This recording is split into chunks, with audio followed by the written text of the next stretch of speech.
Assalomu alaykum va rahmatullohi va barakatuh. Hamdlar aziz birodarlar, men Ibrohim Daniyadan O'zbekiston Xalq Mehnatkashlar birlashgan front harakatining a'zosiman. Mana internet tarmoqqa ko'zinglar tushgan bo'lsa, tinmasdan Mirziyevni sulolasini, o'zini merosxo'ri bo'lgan Saida Mirziyoyevasini reklama qilib kelyapti bu vatanparvarlarda. PR qilib xalqaro jamiyatiga tanishtirmoqchi.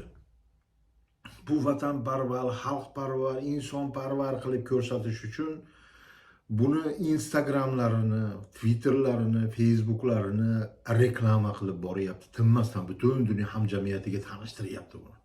Reklama qilyapti. Shuning ichida xalqqa ham yegizib boryapti. Yegizib boryapti ya'ni xalqqa. Lekin qaysi vaqtda xalq qashshoq bo'layotgan vaqtida, xalq ishsiz qolayotgan vaqtida, xalqning bolalari o'layotgan vaqtida, xalq zaharlanib, qiynalib kelayotgan vaqtida bularni reklama qilib, PR qilib boryapti. Bu qanchalik to'g'ri narsa? Agar seni ichingda bo'lsa, qalbingda bo'ladigan bo'lsa, senga reklama kerak emas. Seni PR qilib, soxta yolg'onlar kerak bo'lmaydi. Ichingda bo'lsa. Asha Hindistonda Mahatma Gandhi bo'lgan. Buni davrida Hindiston inglizlarning koloniyasi bo'lgan.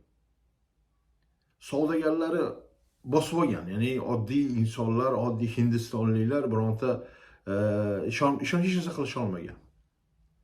Chunki mayda kichik tadbirkorlik faqatgina bu inglizlarning qo'lida bo'lib ketgan. Chunki kichik tadbirkorlik, o'rta tadbirkorlik bularga xalaqit beradi-da, pul ularning qo'liga o'tib ketadi. Mayda tadbirkorlik ko'p bo'ladi. Shuning uchun ularni yig'ishtirib borib, faqat o'zlari qilishni boshlagan biznesda. Shunda Mahatma Gandhi bir g'orning ichiga bitta echkisi bo'ladi, takasi shuni yetalab g'orning ichiga kirib ketadi. G'orning ichiga kirib qanchadir vaqt u 5-10 kun yo'q bo'lib, shundan keyin yana qaytib chiqadi. Chiqib aytadiki, mana deydi, bitta echki, bitta taka bilan deydi, sutini qornim to'ydi deydi.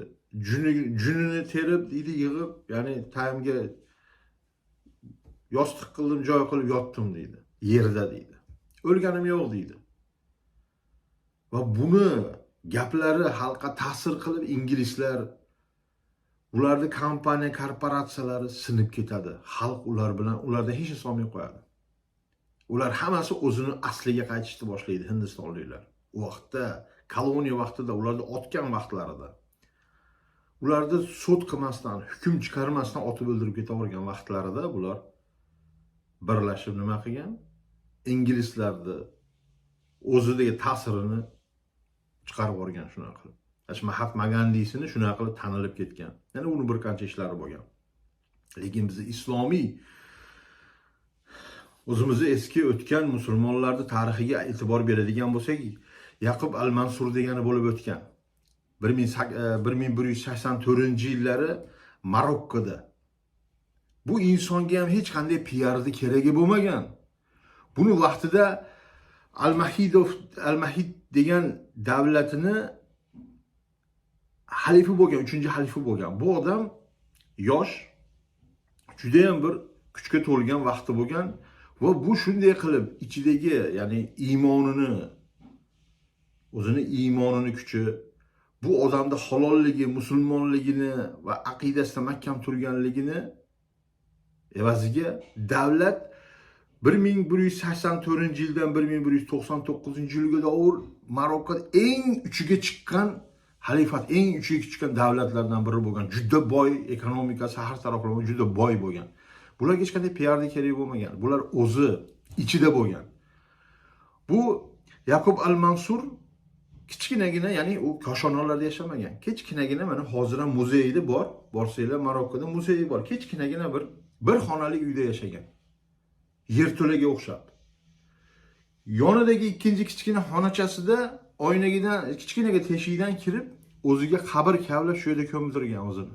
O'ziga qabr kavlagan, hayoti shu yerda o'tgan kichkinagina bir xonalik anaqani ichida. Yerto'laning ichida. Tasavvur qilinglar, shuning ichida yashab o'tgan xalif. Bo'lmasam juda qudratli davlatlardan, islomiy davlatlardan bittasida bo'lgan.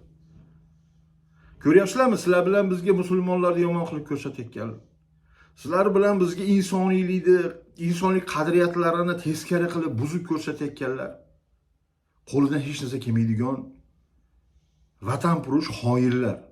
O'zini qo'lida hech narsa yo'q. Bularni reklama qilish kerak. Chunki yo'qda bularda. Ming osiling, ming tatalang yuling, ularda hech narsa yo'q.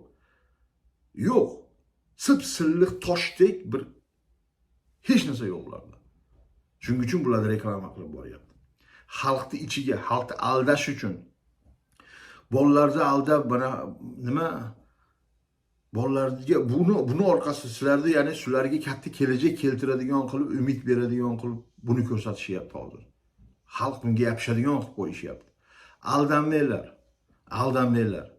Buni maqsadi kelajakda ham buni sulolasidan sulolasiga o'tib ketish uchun bular ya'ni bir-birini shuna qilib reklama qilib kelyapti. Buni otasi qilyapti bu ishni. Bu shu katta jumpurush o'zini kelajak jumpurushlarga hukumatda qoldirish uchun bu o'zi miyasida yo'q, na bir amalida yo'q bir jumpurushchalarini xalq ichiga, sizlar bilan bizni qalbimizga, bolalarimizni qalbiga vatanparvar, elparvar qilib shu bir oliy qilib ko'rsatib ichimizga tiqmoqchi bo'lyapti. Aldanib qolmanglar. Ko'zinglarni ochinglar, ahlinglarni yiringlar ekanlar. Aldanmanglar. Maqsadini ko'rsatdi bular. Kelishi bilan, hukumatga kelishi bilan ko'rsatdi. Bu harom luqma yeb katta bo'lganlar, bular jumpurush, xalqpurush, dunyo haligi vatanpurushlar, sotqinlar. Bular yaxshilikka olib bormaydi vatanimizni. Farzandliklarni ham bilib qo'yinglar. Aldanib qolmanglar. Videoni tarqatinglar akalar. Keyingi videolarda ko'rishguncha assalomu alaykum va rahmatullohi va barakatuh.